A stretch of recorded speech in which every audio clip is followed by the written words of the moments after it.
ভারতের মেঘালয় রাজ্যের সীমান্ত দিয়ে সুনামগঞ্জ জেলা। পুরো সীমান্ত এলাকায় রয়েছে ছোট বড় পাহাড়ি টিলা। একে বেঁকে বয়ে চলেছে পাহাড়ি নদী। পাহাড়ের সৌন্দর্যকে বাড়িয়ে তুলেছে সুবিশাল হাওর। তবে পর্যটকদের আবাসিক সুবিধা এবং ভালো যোগাযোগের ব্যবস্থার অভাবে মুখ থুবড়ে পড়ে আছে এখানকার পর্যটন খাত। সুনামগঞ্জের তাইরপুর উপজেলার বারকিয়া টিলা অত্যন্ত দৃষ্টিনন্দন। এই টিলা পর্যটন এরিয়া হিসাবে যদি সংরক্ষণ করা যায় তাহলে দেশ ও বিদেশের মানুষগুলো এখানে একটু অবসর সময় কাটানোর সুযোগ তৈরি হবে। 2010 সালে প্রধানমন্ত্রীর প্রতিশ্রুতি ছিল এই এলাকায় পর্যটন কেন্দ্র করে তোলা হবে।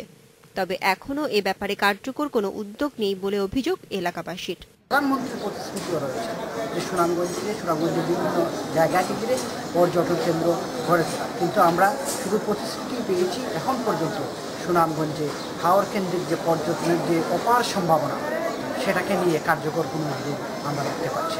তবে প্রশাসনের কর্মকর্তারা বলছেন পর্যটনের কেন্দ্র গড়ে তোলার জন্য মন্ত্রণালয় থেকে সম্মতি দেওয়া হয়েছে। শিগগিরই এর কাজ শুরু হবে। পর্যটন মন্ত্রণালয় থেকে আমাদের জমি চাওয়া হয়েছিল, 40 একর জমি চাওয়া হয়েছিল। আমরা সেটি 40 একর জমির এনওসি আমরা পাঠিয়ে দিয়েছি। তো আশা করছি এটাও এই মন্ত্রণালয় শীঘ্রই সেটার কাজ শুরু করবে। Independent news.